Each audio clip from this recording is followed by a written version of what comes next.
Welcome to the Develop Yourself podcast, where we teach you everything you need to land your first job as a software engineer by developing yourself, your skills, your network, your habits, and more. I'm Peter Elbaum, one of your co-hosts, and today our guest is Lynne Tye. Lynne is the founder of Key Values, which is a website that helps software engineers find engineering teams by their values. So things like high quality code base, promotes from within, and eats lunch together. In this conversation, Lynne and I talk about how she learned to code and find freelance development work, how the pandemic affected Key Values, and the nature of running a lifestyle business. Lynne is awesome and so inspiring. I know you'll enjoy this episode, so without further ado, here is my conversation with Lynne Tye. Lynne, welcome to the Develop Yourself podcast. Hi, nice to be here. Yeah, thanks so much for coming on. I'm really excited about this. Just as context for the audience, so the initial reason that I became familiar with you and your story was from the Indie Hackers podcast, where you have, if not my favorite interview of all time, then certainly top 2 or 3. I'll take it. Yeah, and I think you have a super inspiring story, and I'm excited to get into it, and I know it'll inspire our audience. But before we do that, could you just introduce yourself and say a little bit about who you are and what you do? Yeah. So my name is Lynne Tye, and I'm the founder of Key Values, which is a lifestyle business that helps software engineers find teams that share their values. And on the flip side, helping companies, say more about who they are, pull back the curtains, and give job seekers and prospective candidates more information about life at that company. Great. And Key Values is really interesting. So as the name implies, you are kind of leading with the values of the company as a way to, I guess, kind of find a good match, which is great. It's a very different take than most, I guess, processes or job boards. I know you don't call it a job board necessarily, but I sort of do, but yeah, different. It is different kind of take. a weird, amorphous thing. It's a cross between a job board and, I guess, storytelling. But yeah, not just, I was going to say, not just company values, more specifically engineering team values, because, as we all know, there's a little eye roll there. If a company's core values like honesty, it's like, what does that even mean? And how does that really, manifest itself on the sales team versus the product team versus the eng team? So it's really being more specific to engineering. Right. And so that's a great point. So you'll have things on there like pair programming is a priority, things like that are more engineering specific, which as an engineer, I can say is super helpful. So really cool stuff. And and so Key Values, you called it a lifestyle business. So I guess just starting there a little bit more naturally, this is something that you don't necessarily have to work on 9 to 5. So I'm curious if you could just say a little bit about how things progressed over time, because I know it certainly didn't start that way, and kind of what things look like now that it sounds like you can kind of pick and choose what you do. Yeah. And I was just going to say, it's so funny. I still catch myself, preemptively volunteering the information that it's lifestyle, because I think in tech, the default is that you're a startup and you're raising capital and you're going as big as possible and you're hoping to IPO someday, something. So, but yes, you are right. I'm nodding when you said that it did not start that way. I definitely worked 7 days a week in the beginning, but mostly because I was also just excited about it and so hungry. It was a passion project, I'd say, to start. Although if I'm being honest with myself now, I might have just framed it that way to make it less intimidating, because if you're starting a company, you can totally fail. And, it's scary, but people, a lot of us bravely go forth. But if it's a passion project, then it's not like you can't fail a passion project. Right. You're doing it for the journey. So I think I told myself for a very long time that it was a passion project. But yeah, I think it took a couple of years to really pick up momentum. And then things were really great. I would say 2019 for sure. Pandemic happened. I don't know if we're going to get into that later, but there's definitely some hiccups there. But yeah, I was just saying more recent times, I can definitely work as much or as little as I want to. I had a baby last year, so I was really, really thankful I had that flexibility then, because for lots of obvious reasons, for anyone who's a parent knows, and if you're not a parent, let's just say you're really tired. It's a lot Right. about survival at that point, especially in the middle of the pandemic. So, yeah, I think the point though is that if I want to work more, I know that input, will create more sales and more revenue and more profit. And if I want to go into maintenance mode and just kind of keep status quo, that's fine. And of course, pulling back, I've also kind of become really comfortable with that. Um, so my first experience was not by choice; it was definitely because of COVID. Right. That makes sense. And so I'm curious, considering that you can pull back more if you want to, are most of your sales kind of inbound at this point, or is it like a blend where you could do more if you wanted to, but if not, then you'll surely get something inbound? How's that look? Yeah, actually, I've been super lucky. It's been pretty much 99% inbound since the beginning. Hmm. And so I can always kind of tell, I have friends who are I have some VC friends and people who are, you know, founders of course fundraising. I have friends who are economists or working at banks, and it's really interesting talking to folks about what's happening in, generally based on what we're seeing. But I can tell when there's fewer, inbounds that it's probably reflective of that being more difficult to fundraise and people are, doing layoffs or being more judicious with spend. Um, but yeah, I was going to say when I want to turn it up, it's more actually being better about following up with people who've reached out, spending more time doing outbound. And really, I think my strategy for has always been just spending more time putting myself out there, like podcasts, doing more content marketing, side project marketing. I think that's always worth it to me because that does then generate more inbound later on. Great. Yeah, that makes sense. Hope we can be a part of that in some way. But that's really good. It's great. I think engineers dream, right, to have a lot of inbound. So that's great. That's the way to do it. Get more Yeah, inbound is just by putting yourself out there. The people who resonate will come to you. The people who don't, self-filter, save you a lot of time with sales, of folks that aren't really actually interested or a good fit. So right. yeah. Yeah, that makes sense.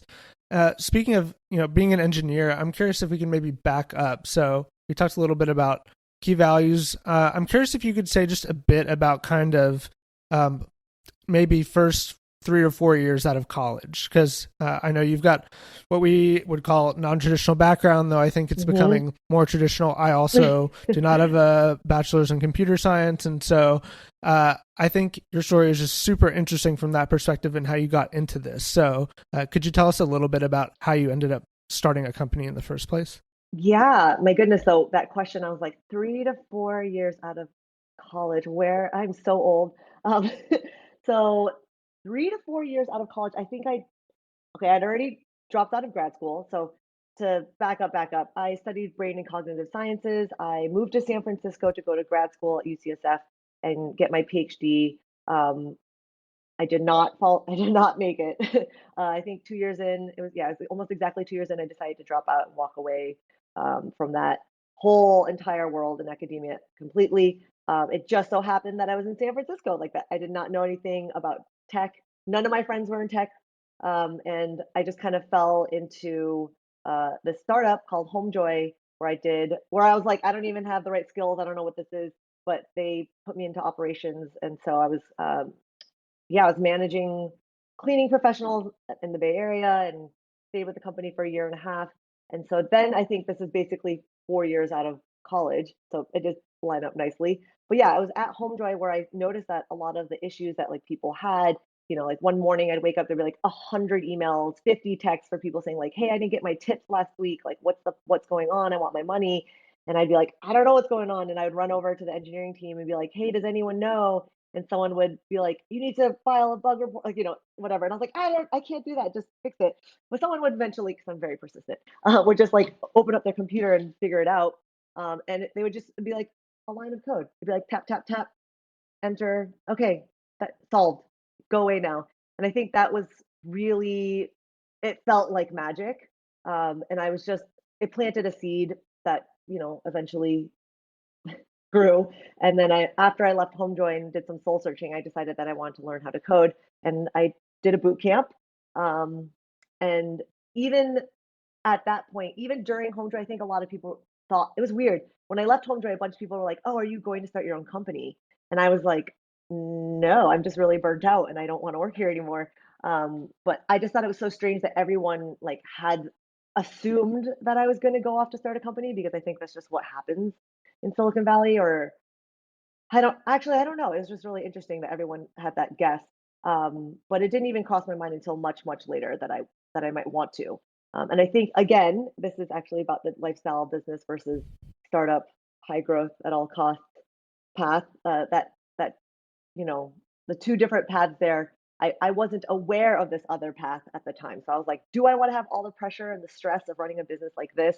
Like I saw firsthand how hard it was. It felt like the wheels were falling off every day. Yeah, I didn't subscribe to that. So I was like, starting a company was not on my radar at all. So, yeah. And then I was going to say what really planted, after I learned how to code, what really planted the seed, I guess, was indie hackers. So, I don't know if your audience is familiar, but one of my best friends is Portland. And he had this idea. He'd tried to start a bunch of businesses in the past. All of those failed. But he was really interested in starting this lifestyle business thing with, passive income. And he was interviewing folks about how they did it. And it was only really then hearing through him. I wasn't even like on Indie Hackers. I didn't know what it was. I was bad supportive friend. I like wasn't even looking at what he was building it. But he was just like, from like phone calls or when we would hang out, he'd mention cool stories that he was hearing about. That it really made me realize like, oh, there are other ways to build a business. So that was kind of the beginning of that. Yeah, that makes sense. I think it would make sense if you're at a high growth startup that you would assume starting a business means starting a high growth startup. In a similar way, my dad was in sales and I always thought business meant sales. Turns out Totally. it's a Yeah. lot more than that. So glad you found your way there eventually. Yeah, Backing up me a little too. bit, so given that a big part of our podcast is about developing yourself, that's what it's called, develop yourself, Yeah, and developing your skills and your habits and your mindset. A pattern I've noticed just hearing your story, it seems like you're really good at jumping into things and just figuring it out. So, you leave academia, you go to Homejoy and operations, had never done that before, figured it out. Then you learned to code, figured that out. Then you went to freelancing, you figured that out. You started a company, had never done that before either. And so I'm curious, what do you think it is, maybe your mindset or just part of your personality that has kind of enabled you to do those kinds of things? such a good question. Yeah, it's a weird question, I guess, also because I don't know what it's really like to be anybody else. But, of course, people have asked me this before or similar things. And, I see friends that are miserable at their jobs and I think are so talented. I think the world in them, and I don't know what's holding them back. But I think it must be a combination of a few things. Like, sure, personality wise, I think I'm I'm resourceful. I think I'm good at asking for help. Like I'm not embarrassed. I have no issues at all being like, "Hey, I'm a noob. I should know these things, but I don't. Can someone explain it to me?" So I think that's one thing. But I think also just not feeling like I have anything to lose. Once I dropped out of grad school, which was still to this day the hardest thing I've ever done. Um, and this the reason is because my parents and my sister, they're all professors. They're all in academia, and it wasn't like they forced me to do the same thing, but I definitely felt it was a huge part of my family's identity and my identity. So it was extremely difficult to break that off. But then once I did, it set me free. It was like I can't possibly disappoint my family anymore. Like the whole Asian like make your parents proud thing. Like I was like, all right, well I already blew it with that. So there's nothing I can't do worse. Right. Um I can't, yeah. So I think, and then it was also like they don't, whatever I get into at this point, they're not familiar with. So they don't have, because before when I was in grad school, it's like every issue I had, whether it was, related to my project or strategy or whether it was like my emotions of going through grad school, like everyone had their 2 cents. But Right. now that I was in a different world, they were like, I don't know. That's interesting. Like I don't know anything about that. So I think that set me free, um, like psychologically. And it really did feel like there's nothing else like the worst that could happen was that I stayed and was absolutely depressed and miserable. So everything after that was just like bonus. I was so happy to be I was even more poor. I had no direction. I felt totally lost, but I wasn't crying every day. Right. So Right. it was like, it was all really 10 times better than it was. So I think there's that also, just like, what's the worst that can happen? And I think the worst is just doing something that you're that's like draining you and is making you not even know what the point is. Like that's the worst part. So not knowing what to do next, looking a little stupid, being a little embarrassed, like making some mistakes and fumbling a little bit and talking to other folks who fumble too. It's like that's all part of it, and I think is easy peasy relatively. Um, and then yeah, I think it's again actually to circle back to what I mentioned before. It is also like your mindset or your the way you frame things. I've noticed this more and more also, especially since I had a baby. I think there's like a lot of situations that can feel really terrible, and I'm like, I mean, I'm a normal human. Sometimes it's really nice and fun to complain, but just like remembering or just rephrasing the scenario can make a huge difference. Like at least you get to do XYZ. It doesn't really matter what the outcome is. Like you have like for example, if you're really lost, you want to change careers, it's like this is a really cool inflection point in your life that you'll get to refer back to. Like it's almost like the worse it goes, it'll be a better story. It's better character building. It's better. It makes you more relatable to other people. It's like it's almost like hilariously bad, right, or something if it is. Or it's like a chance for you to really spend time with your family or or focus with your on your friends or spend time getting to know yourself because when you are working a hard job you don't really get time to read books or like journal or so it's just like I think just not making it scary and trying to enjoy the process as much as you can regardless of what happens. Yeah, Yeah. those are all such great things. I heard something similar on a podcast the other day where uh actually my first million, I feel like I wouldn't be surprised if you knew those guys just because I feel like Oh, San I don't, Francisco but is like such a I know it's a small world. yeah, and indie hackers and all that. But Sean was saying that like a way of framing bad things happening is telling yourself, well, this is going to make a great story later, and it's so true. Totally. Like the framing is so powerful with anything, I think, and great point as well about the freedom. I had kind of the opposite experience learning to code, and so that really resonates with me. And that like I took a loan to do the boot camp and really struggled and kind of felt like, well, if I don't get through this, then I'm going to have debt and no credential, Oh, you had the and no, fire under your butt. yeah. And I mean, so yeah. that also was super motivating, but it was miserable as well because putting a lot of psychological pressure on myself. So I'm pro freedom. I think if you could choose, like you would want to feel a sense of freedom and curiosity. But yeah, I mean that makes a ton of sense. And given that like you said, already disappointed everyone, so it's kind of like, well, it's like frosting on the cake. Yeah, that's all really great. And but to then, be fair, when I was yeah, learning, I was also stressed because you do pay right, money. You're spending all this time. It's like, I mean, if you're spending time learning how to code, you're not doing something else and I did have the looming fear of like, oh, what if I spend a bunch of time learning how to code, but then I leave it just like academia? I had mm-hmm. already had like, but there's also some cost fallacy. I think there's a lot of people who are like, oh, I've already devoted 8, 10 years of my life to this thing. And obviously for learning to code, it could be like 3 months, 6 months, but it is a lot of time and money and energy, right? Mm-hmm. So, but yeah, I think the fear is still also very effective and motivating, but definitely less pleasant. Yeah, for sure. Yeah, I've never been more motivated or more miserable, I don't think. And that's not to scare people off coding boot camps. That was mostly self-imposed, but yeah, there's something about it as well. It's just like, I don't know. Learning to code is for sure the hardest thing I've ever done. I would say, but the rewards are like untold, not just monetarily, but Yes. in how it teaches you to think and kind of gives you the sense that you can just figure things out, which may be the most powerful thing. Yes, I I think agree with so. that. Yeah. So I was gonna say, truthfully, I barely code now. If I could totally use a boot camp again. Like I coded, I spent a couple of years where that's all I did, but then I haven't as much in yeah, in the last couple of years. So, but the point that feels very different now because I know I can. Right. Like there's no question now. Whereas before I really also, doubted myself. Like, is this maybe I don't have the mind for this? Maybe it's too late. Maybe um, and I still get emails all the time of people like, what would you do? Where would you start? And it's like, first of all, I think it's good to be thoughtful about your approach and strategy, but it's also like, what language should you start with? Those things change too. I think it's proving that you can, or like getting used to or being able to learn one, um, gives you the confidence to learn others. Yeah, for sure. And I think what you said makes a lot of sense. Like having some wins on the board, whether that's in the form of having had a few full-time jobs or in your case, launched a company. It's like, yeah, at a certain point you have the confidence that you can really do this and the doubts kind of go away.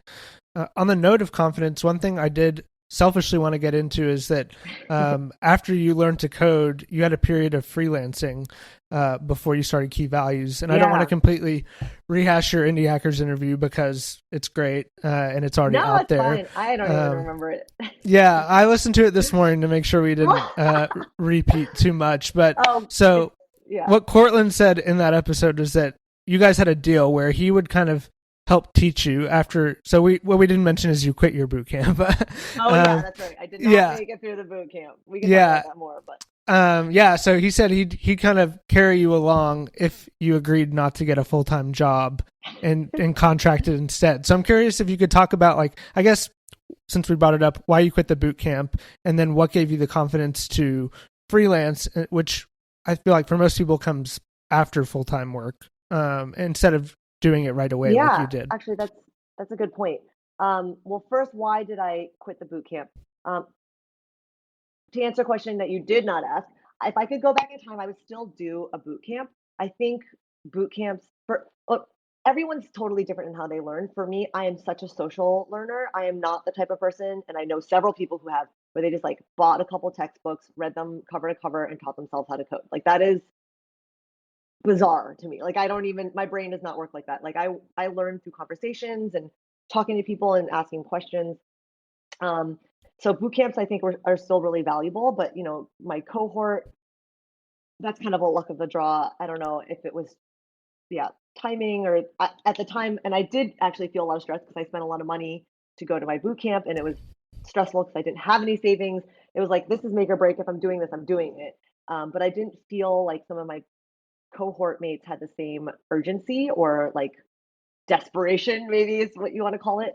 And so at some point, as soon as I realized that they would refund me the half the amount, I felt like I had enough of the tools like to finish the curriculum or like know where to go. But yes, also I knew that Cortland would help me and he would be able to teach me, and I'm still, again, a social learner. So I was really, really fortunate. To this day, I thank him all the time. I talk to him frequently. He lives in Seattle too. But yeah, I think that was really nice. The promise to do consulting first was totally random to me, and I agreed to it without even thinking because I was just like, yes, have them write me back a check of like, I forget how much it was. I really actually don't remember, but it was like several thousands of dollars. They'll give me a check back. Like, yes, for that, I'll agree to anything if you continue helping me on this journey. But then, yes, it was tricky in the beginning because typically one of the easiest ways to get into consulting if you already have an engineering role is to ask your current employer, like, hey, I want to leave. I don't want to be an employee here anymore, but I'm still happy to help like wrap up projects. And more often than not, they'll say, sure. To them, it's just like money. It's just an exchange, right? So it doesn't really matter what form it takes. And they'll just transition you into a contractor role. But yeah, for me, it was like, well, I want to build my portfolio first because I don't have any proof that I could even do this. And it started, and this part is tricky because people ask me too. It's like, I was just doing all these projects for free while as a part of learning. So where do you transition from that to like charging $1 or charging any amount of money for it? But yeah, I think just slowly it was like saying really embarrassingly small amounts of dollars per hour. Because it was a win-win both sides. If I could go back in time, I don't know if I would have charged more. I don't really know. I think just for me, it was what was comfortable because it felt.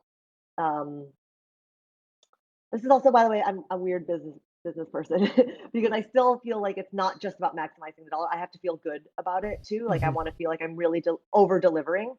So, but yeah, I think it was just reaching out to folks.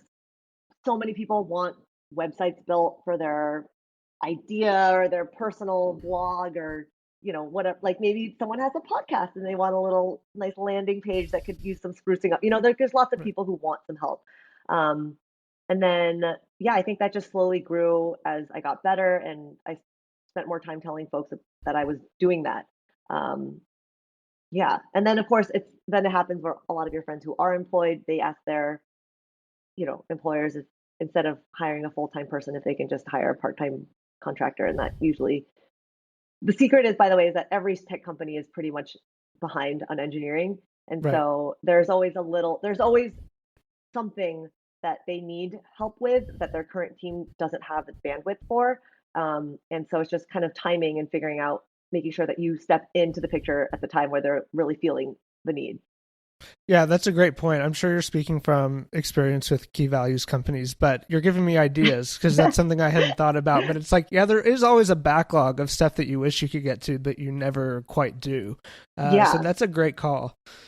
And especially right now with this, like, I mean, I don't know what's happening with the Great Resignation. I think that era is going to end soon if it hasn't already. But there's employers are definitely. I've talked to, I talked to hundreds of companies. Very, very few are like, yep, we have all of our engineering roles filled. Like almost everyone is like, we are 6 months, a year behind. We're 40 people behind. Like, so there are needs. It's obviously, interviewing can be difficult. But I think the other thing that people don't realize is that when you're getting hired for a contract role, the interview process is not the same because it's not as big of a commitment. Um, Right. they can try you out for 2 weeks, and if they don't like it, like if you don't like it, you can part ways. And so you really bypass a lot of the interview process. And for me, that was huge because I was like, I've never done, like everyone talks about these horror stories of these technical interviews. And so if I could bypass that, that sounds great. Yeah, that's great as well. I found that to be true to a certain extent. It's great to not have to, do multiple rounds and in some cases do kind of the algorithmic stuff. So that's great. How did you find the initial kind of lead? So you mentioned like, you started out charging very small dollar amounts, but where did those even come from? I think a couple of them were like friends of friends, like just, this is where network definitely really helped. Like I was lucky that I was in, you know, yeah, I have a strong, I had a pretty strong network to begin with. But then even things like I would see someone tweet about it. They're like, hey, is there anyone that knows HTML, CSS for whatever? I don't know. I forget what it was, but I replied and I got on the phone with her later that day. And then I actually still chat with her from time to time. Um, and then from both of those, no, those didn't lead to anything else. Another one, yeah, a friend's boyfriend, like I randomly like ran into him. We weren't that close.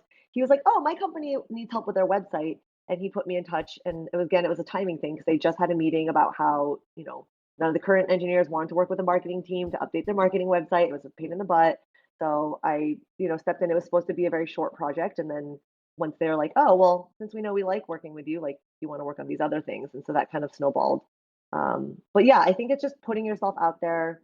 There's so many places. So I think also now, like maybe there's like Fiverr and what's the other one? Upwork. Upwork. Yeah. Upwork. Like you could find small places there just to build up your portfolio.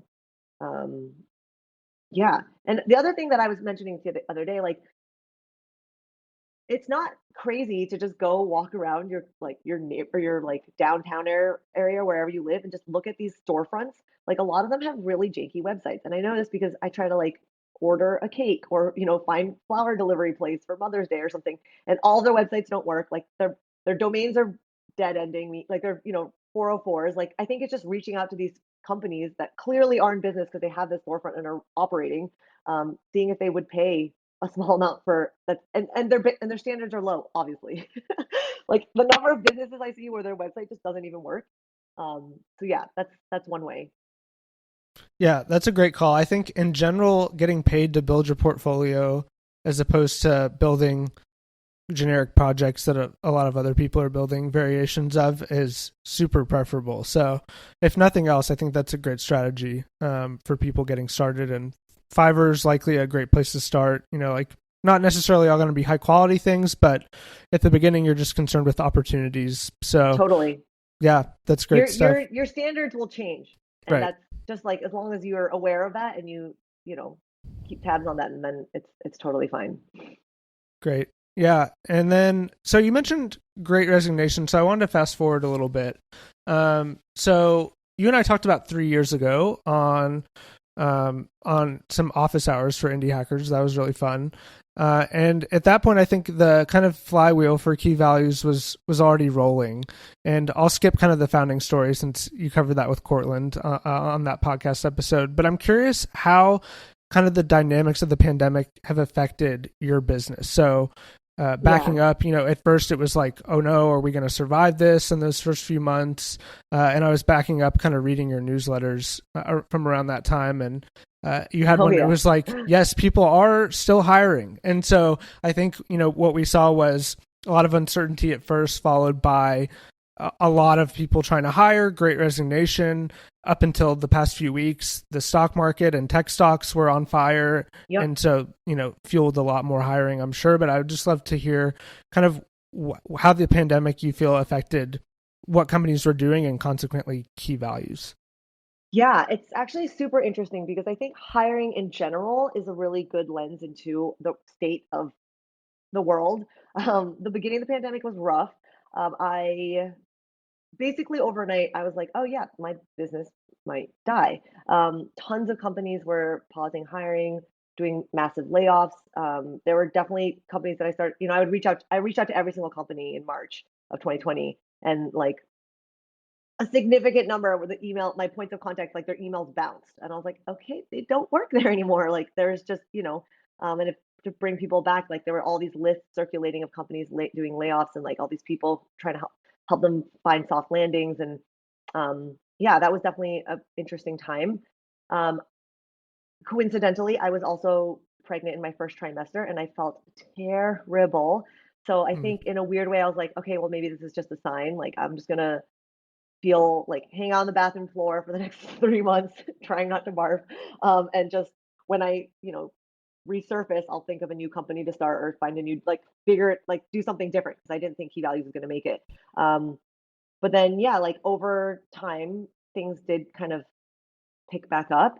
And then 2021 was like every company realizing that they needed to make up for not hiring the previous year. So things were really, really busy.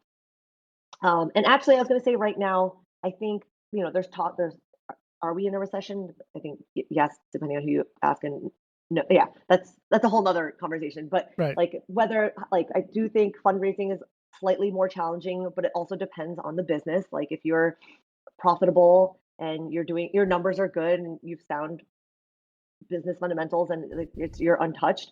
And in the same way, I think like for hiring for engineers, if you're a senior engineer, if you're experienced, if you can add value to the business, like you're going to be insulated from everything that's happening and going to happen. Um, but yeah, I think there was also a lot that was interesting during like 2021, beginning of this year, where people were changing jobs a lot. And I thought that was really great. And I think people got to be picky and demanding and really think long and hard about what they wanted in a job. And I think, of course, the pandemic moving everyone remote, tons of people are used to not going to the office. Like this changes a lot of things too. Like you really, really get to think about what matters in your day to day. Do you like that? Do you not? The question of whether or not people are going back to the offices, I think, is really interesting too. Companies are still figuring out their policies because I think a lot of offices opened up in the last couple of months, and there's like another wave of COVID happening. So, but it's interesting to see where people fall too. Like, do they want to stay remote, or do they desperately miss the social interaction? Um, so, but yeah, I think just generally, like it's things are continuing to change and move. But at the end of the day, there's still lots of great companies that are always going to be hiring, companies that are doing well. And if not even that, just growing as a result of whatever's happening. Um, yeah, they're always going to need good people. And it's just a matter of me helping connect them to those Yeah. people. Yeah, that makes sense. I think that's one of the great things about tech is I feel like it's, like with the way the world is, pretty resilient and pretty important. So I'm personally not super worried about what may come. I'm curious in general if you'd say that the pandemic was a net positive to your business. Kind of, let's say like, I don't know, May 2020 Huh. to now, like, is it noticeable in how kind of things were going and how many companies wanted to buy slots on key values, or is it kind of, trending the way it was before then? That's a really good question. I like can barely. Well, May 2020 for sure was awful. So the difference between then is like stark because I really thought it was bye bye time. This was like Yeah. coffin. Yeah. But beforehand, I think a couple of things happened. I think when, so I don't know if this has to do with the business and the ecosystem and where key values position was in all of that. But at least for me personally, it has been a net positive because there are a lot of things that I thought I had to keep up with. Like a lot of projects that I thought were necessary and critical for the business. When the pandemic started, I stopped doing, like, I didn't want to promote key values because there was like no companies that were hiring really. Like, so I stopped a lot of my efforts too. And then yeah, again, my pregnancy, which I really can't, like, I feel great now, so it's hard for me to remember, but it was miserable. Like, it was just so hard. I couldn't even get off the couch for like multiple weeks. Um, so like energy, motivation, I don't remember. I'm not going to swear, but basically, like, I had very few cares. Like, Yeah. I just could not care less about any the state. Like, and then it's funny. My husband in Cortland, I tell them, I was like, I don't care what happens to keto. He's like, they're like, that's so sad. Like, try to sell it or something. And I was like, I really, like, I just was over it. But that made me, it forced me to do nothing. So it redefined like what was actually critical for my business once things picked up again and I was feeling better physically. So I think that was really valuable because there was a lot of things that like stressed me out or like I felt like, oh my God, if I don't do this, then the business is going to die. That just were total imaginary. Like they weren't true.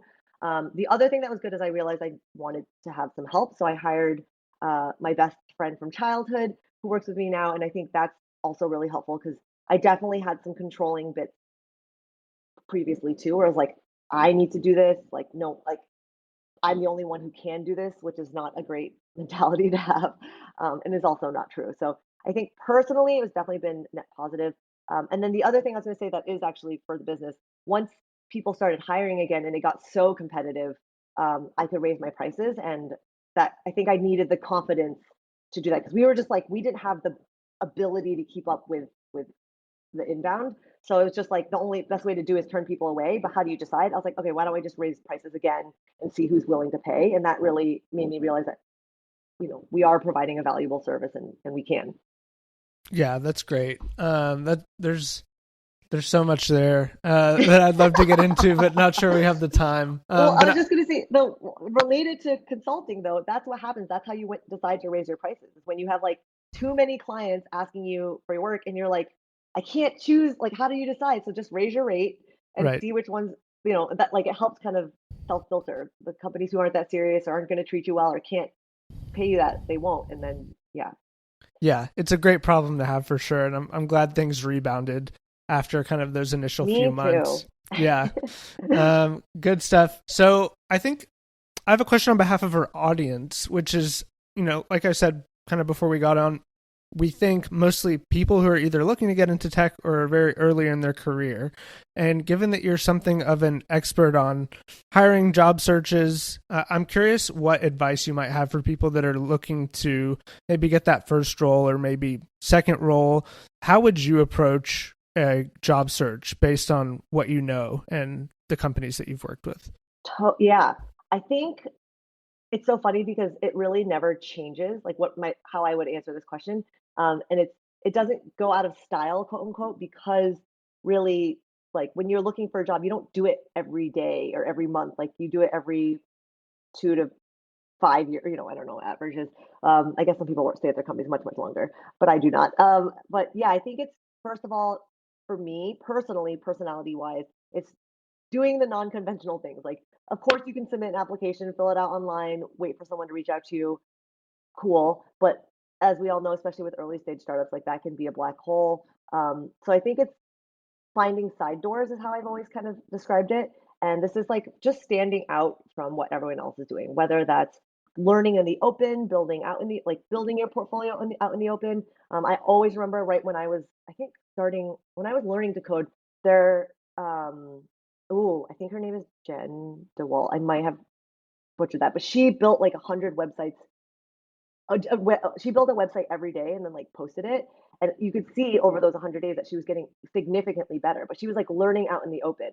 Um, Another thing is like depending on the companies you're interested in, like if they're B2C, like are they building an app that you can use? Do you want to work at this company because you love their product? Like that gives you a huge leg up, and you can give them user feedback. You can find bugs. You can fix those bugs if they have open source. Like there's lots of ways to kind of get in with them there. If you're looking for your second job and you already work at a company, like, are there products that your company is using that you think you are interesting? Like, you can reach out to this company and say like, hey, I've been using this at my current company and I'm really like, XYZ. Like, these are just, I think, if you think about it as an employer, from the employer's perspective, like, you don't want people just showing up for a paycheck. Like, you want people who are like, I use this, I like this, it's part of my life, I have ideas and opinions about this. Like, I actually care about you specifically, rather than I'm just spamming 100 companies hoping someone reaches out to me. Like, Right. feeling special is like, it's just basic human. It's really simple stuff. It's like, just make this company and the interviewers feel like they're special, that you've done the homework, the research, and that'll do wonders. And then the other way is also just reaching out to current team members and seeing if you can, like, start a conversation about XYZ, ask them for advice. Like, just having that rapport is a nice foot in the door, because remember that a lot of companies have, what do they call, referral bonuses. So Right. they're also actually incentivized if they think you're a good fit to get you hired. So it's yeah, that's a nice little secret or hack, I guess. Yeah, that's really good. I actually hadn't thought too much about it, but I've been at companies that had pretty generous referral bonuses and usually went with people that I already knew from past jobs or whatever. But Exactly.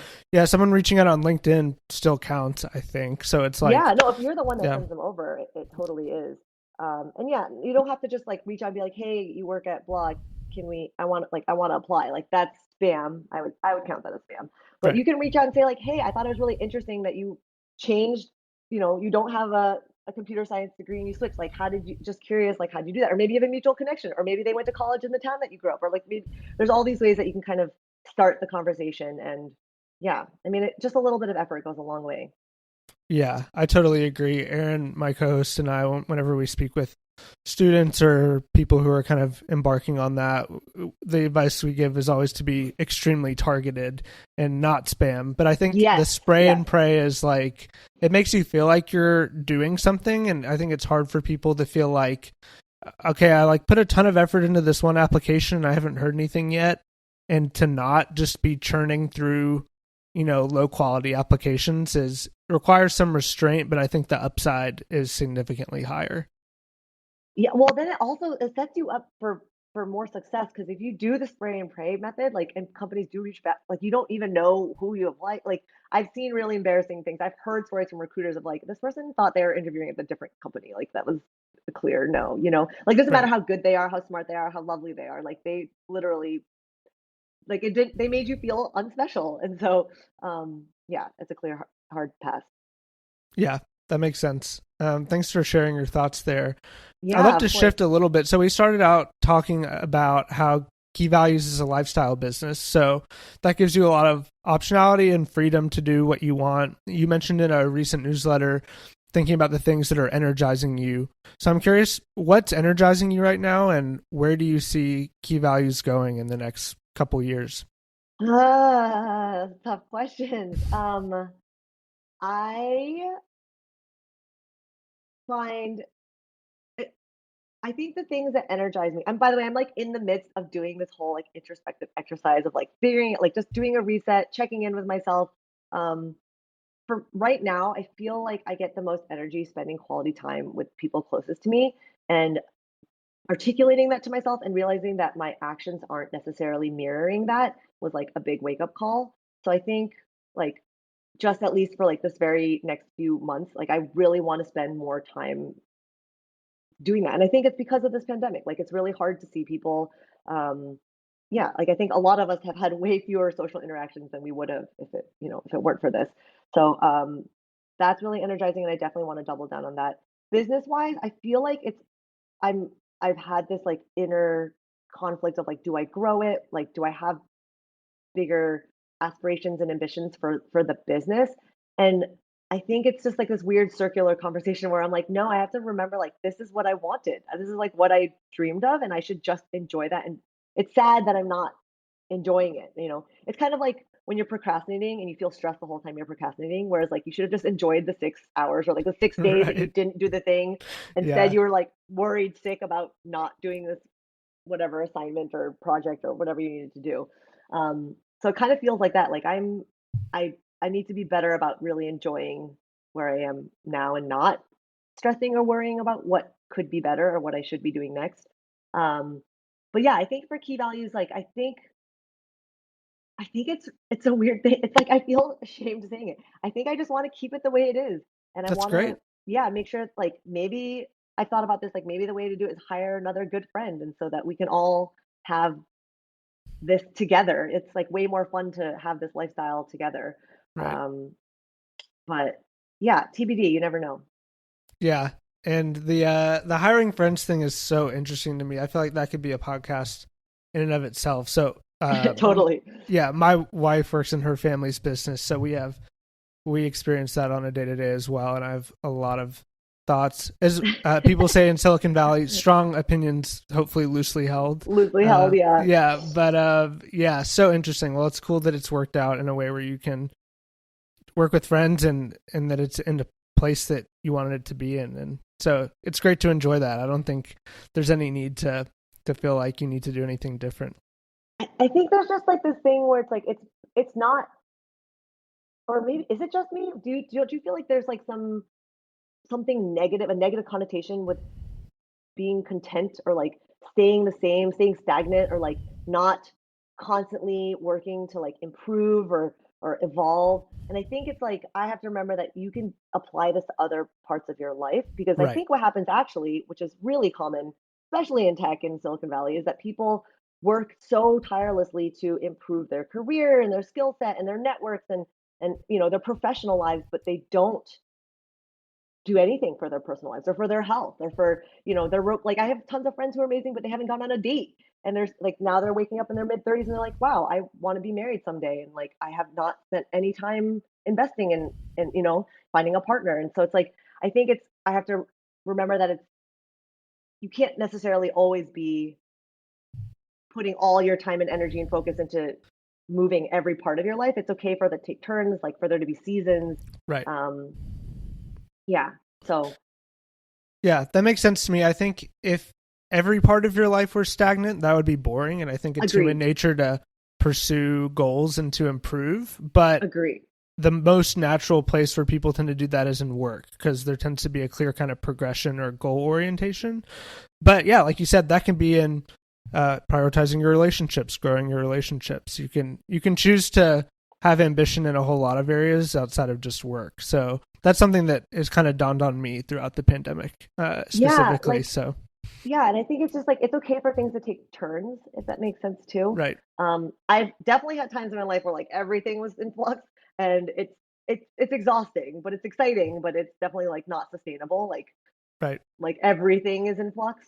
But yeah, I think the other thing is like I have a almost 16-month old, and not I actually don't know. Do you have kids? no, I don't, Okay, but not I was yet. just gonna say, like, the passing of time gets real trippy because, like, she's different than a completely different person than who she was a month ago. And it's like every single day she's saying more words, she's like learning new mannerisms, she's learning more sign language. Like, it's just insane how much is happening. And I think it makes me extremely hyper aware that if I don't enjoy it now, like I'll miss it. Like there is no Right. going back. And so Hmm. I think there's this other big pull for me to just be more present. And yeah, like I can work on Key Valley's almost died. Like there 2 years ago, I didn't at this 2 years ago exactly to the day, I genuinely did not think this business was going to exist anymore. So like Right. there's I can spend more time on this later. But seeing her grow up right now, like that's definitely that's a once in a lifetime thing. For sure. Yeah, I think that's wonderful. So kudos. I'm a huge fan of yeah, of that, of work not being everything. So that's great At least not stuff. all the time, right? Not all the time. Yeah, Give and a turn to especially some other parts of your life. right. And yeah, I think family in general, well, maybe not for everyone, but I feel like for me, I always want family to be at least co-equal with work, if not higher priority. So Yeah. yeah, that's great stuff. Well, I do want to respect your time. We've been going for a little while here. Oh I'm yeah, curious that's as we fine with wrap, me. if you might have maybe one piece of advice for our audience, just given your experiences and keeping in mind who we think they are, like people that want to get into tech, people that want to change their lives, as you have several times. What would you say to them? Do it. just like, I think there's this thing of overthinking. Is it going to be worth it? And I think the answer is almost always going to be yes, because you'll learn so much, even if you decide to leave tech later, or, I think there's something definitely really special about tech. And also, like you mentioned, monetarily, like there's no other place where the ceiling really almost doesn't exist, I think, in terms of compensation and potential and opportunity for growth. Not just personally, but just like, being a part of a company that takes off. And I think if you really like the fear part of, because I definitely know a lot about the fear parts too. Like there's lots of reasons to not, but if you really like fast forward to the end of your life, like what will spending 6 months or even like 1 year really be? Um, the journey itself is definitely difficult, but rewarding in itself. And if you do get to the end, like even if you just work a tech job for a couple of years and decide it's not for you, like it'll change your perspective on everything because of just this world. Like I came from academia. I was a grad student slaving away for 32K a year living in San Francisco. Like I did not even fathom a six-figure, like that just like wasn't on anyone's, it wasn't possible. It wasn't in the realm of possibility. So I think just like knowing what's possible and just having that is really helpful. And it's not always about money, of course, let me be clear, but I do think again having financial freedom does allow open up the door for a lot of other things. And I think for me, especially with consulting, because I charge hourly. I'm not sure if you do, or do you do project based or week based, but I think it really did this weird exercise. It made me really think about the value of my time, which I then applied to other parts of my life, and that was really helpful too, of just, yeah, of just like knowing what is worth it. What is worth your very, very limited time um, on planet Earth? So Yeah, I think just dive in, like, what's the worst that can happen? Um, yeah. that's great. I'm in favor of all that. So thanks for that. And thanks so much for coming on as well. Lynne, could you Of tell course. people where to find you online? Oh yeah. I'm bad at Twitter. I used to be good at it, sort of, and then I stopped. But I think the best way is emailing me, lynn@keyvalues.com. I will do my best to respond in a respectable time frame. But give me a week or two at least, I'd say. Definitely I'll respond. Sounds great. Well, yeah, thanks again so much for coming on, Of Lynne. And course. to the audience, we will see you in the next one. Thanks so much for listening. That's all for today. Thanks so much to Lynne for coming on. Some shameless plugs. Aaron's online code school Parsity is at parsity.io, so be sure to check that out. And my YouTube channel is at youtube.com/PeterLbaum. Thanks so much, and we'll see you in the next one.